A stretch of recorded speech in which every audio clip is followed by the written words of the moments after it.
স্কুলটা ধ্বংস করে দিছে। প্রধান শিক্ষকের পদত্যাগের দাবি শিক্ষার্থীদের এক গ্রুপের, অন্যদিকে আর এক গ্রুপের দাবি পদত্যাগ না করার। এই দুই গ্রুপ সকাল থেকে সামনাসামনি আন্দোলন করে যাচ্ছিল। এক পর্যায়ে ঘটে হানাহানি। বিস্তারিত জানতে সাথেই থাকুন।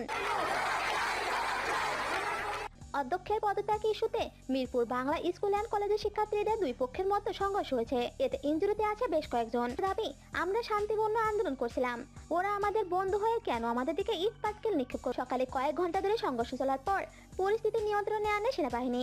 শিক্ষার্থীদের এক পক্ষে তাদের দোষ স্বীকার করেছে।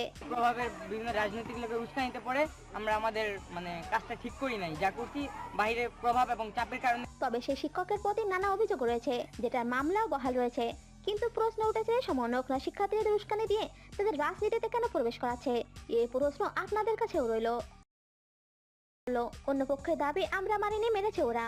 এক পর্যায়ে সেনাবাহিনী শিক্ষার্থীদের সাথে আলোচনায় বসলে জানা যায়, যারা পদত্যাগের দাবিতে আন্দোলন করেছিল সেই সকল শিক্ষার্থী সমন্বয়কদের নির্দেশ মোতাবেক কাজ করেছে।